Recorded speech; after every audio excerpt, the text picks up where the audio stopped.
What's up, everybody? Make sure you hit that like button, subscribe to the channel, and share this video. Before I get into the video, please subscribe to the channel, share my videos, and please hit that like button. I'm on the road to 1,000 subscribers, so please support, man. Alright, guys, we're going to do some wrestler reviews coming up in the future, The first one I'm going to do here is Randy Orton, none other than the legend himself, Randy Orton, a 14-time world champion, one of my favorites growing up. I'm glad he's still here today. When Undertaker left, Triple H left, Cena's gonna leave, Randy Orton outlasted everybody. So, congrats to Randy Orton. Feel me? And he's one of the best ever to perform in the ring. You know what I'm saying? He don't make mistakes. And he was very young when he started. He was young. So like now, he could even get better in his 40s. He could do better now. But here's the thing. Alright, man, we're gonna do a review on Randy Orton. So, when he first came into wrestling, he was known as Bob Orton and Bob Orton Sr.'s son and grandson, right? A third-generation superstar, right? He was in Ohio Valley Wrestling. He was in the Navy and the Marines, if guys don't know. He was in the Marines. He came to Ohio Valley Wrestling at 20. He faced the guys like Mark Henry, Cena, Brock Lesnar, Batista. They all debuted together, well, besides Mark Henry. Randy Orton came in the main roster.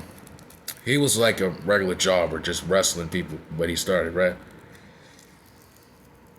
Man, when I first saw it, I'm like, what the fuck is this? This is way different than the Randy Orton I grew up watching, you know what I mean? So he came a long way. I gotta give props to Triple H and Ric Flair. Motivating his brother. Props to them too. Now, after that, Randy Orton joined Evolution. He had a shoulder injury. He was getting attacked by Scott Steiner because Randy Orton was asking questions, whatever. Randy Orton was the good guy, you know what I mean? Came off as a kind of nerdy and lame and kind of funny looking, right? But until then, Randy Orton became a legend killer. He cut his hair. He started getting bitches. He started getting stronger, more abs. So Randy Orton upgraded too at 24, 23. So I like that. That's a good look for any superstar who could come from being a jobber to being one of the biggest ever, Randy Orton becomes the Intercontinental Champion.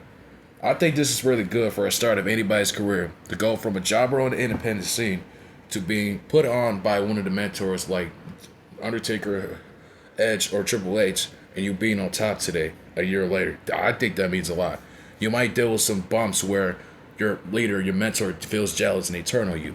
It's like you're in the gang. They turn on you. When you're 16, you become rich or whatever, they turn on you. You have to become your own man. And what Randy Orton did, he became the legend killer. He faced guys like Undertaker, Cena, Edge, all these guys, right? Carlito, Kurt Angle, everybody, right? He throwing everybody that was in his way and stuff, besides the time where he lost to The Undertaker. So Randy Orton became one of the best superstars of all time, one of the top superstars by 2008.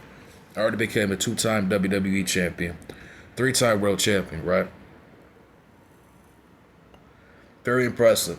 See, when I first started watching Randy Orton, it was WrestleMania 29, where him, Sheamus, and Big Show, they fought the Shield, right? And I can just tell you this: my favorite Randy Orton was when he was with the Authority, and when he was in his Ledger Killer, when he was giving back to his Ledger Killer gimmick in the pandemic. That's my favorite, And then Randy Orton, he became a mid-carder in 2010, 2011. And then he became world champion, lost to Mark Henry, because they're pushing Mark Henry as the top guy. But Mark Henry was there for a long time, so it took him years to get to the top. And I gotta salute Mark Henry, I gotta salute him for giving him a chance. Mark Henry deserved that. Like 2006, you'll tell me in 2006, does Mark Henry deserve to become world heavyweight champion? I'll say, what the fuck you think this is? Of course he deserves to become world champion. Because Mark Henry was strong, he had a physique, he had a charisma, he had it in him to become champion at least. But his promos got better. I think his promos got better when the Hall of Pain came. When he turned heel. No, when he became the Hall of Pain. See, he was the world's strongest man back then. You know what I'm saying? So, anyways, he passed it to Mark Henry. Right now, Randy Orton is in the Authority gimmick, right? And I like this, Triple H mentors him again 10 years later. This is nothing bad. I mean, I don't know why, because he already mentored Randy Orton.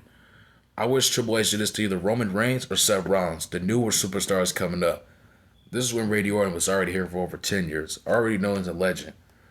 I don't care what nobody talking about. So then after this, he becomes a mid carder. So it's like to me, like Randy Orton's career is going downhill because he's on the mid card scene, fighting guys like Bray Wyatt, Seth Rollins, and shit like that. And a lot of people were on here talking about, well, he buried Bray Wyatt. They ruined Bray Wyatt at WrestleMania. He should have beat Randy Orton. He should have beat Goldberg. No, no. Bray Wyatt sucks. He is shit. I'm glad Randy Orton buried this motherfucker. And somebody like Randy Orton will just spit in your grave. It will just burn your house. That's all he would do, bro. You know what I'm saying? That's how Randy Orton is. You people gotta understand that. Randy Orton comes off as a certified bad motherfucker. But he has his good sides. He's getting older. He has experience. He's been there for a long time. So he could go back to the bad guy and say, fuck this, nigga. This is me. I will never change. It's still ain't Randy. I can see Randy turning heel anytime. So I don't care. If he doesn't turn heel before retirement, I don't know what the fuck they're doing. I don't know what Triple H is doing. He's so lost in his head. So Randy Orton wins 2 more world titles. One against Bray Wyatt, and then a few years later against Drew McIntyre. He should have held the title longer, but he's trying to put over superstars, and I get it. I have a problem when he put over Drew, because I knew Drew was going to be the top star. He got better with his promos. He's entertaining and has charisma. So that's what we need. We need to have jokes. We need comebacks. You know what I'm saying? And that's what these wrestlers don't bring to the table. Today, Randy Orton is a mid-carder. Even though he had a fatal 4-way World Heavyweight title shot at the World Rumble last year, that doesn't count, you know? That was his revenge from the bloodline, and that's understandable. He should have won another world title and become a 15-time world champion. But I don't know what WWE is going to do with Randy Orton. I just want to see him face John Cena, beat him for the world title. If John Cena is going to win the world title, and John Cena should win the world title. If Triple H is not doing any of this, then I don't know what the hell he's doing. You know what I'm saying? So, it looks like Randy Orton's got a couple years left in him. Randy Orton's had a good career, but they're making him as a mid-carder, and I don't like that shit, bro. You know what I'm saying? But he's been there for a long time, so what can we expect? So, Randy Orton's one of my favorite wrestlers of all time. He just needs to face John Cena, get his last world title. He needs to hold it for a year or a couple months. It needs to be a longer reign, like one of his longest reigns of all time. What I want to see is a Randy Orton 1-year world title shot. Reign. So let me know what you guys think. I'm out.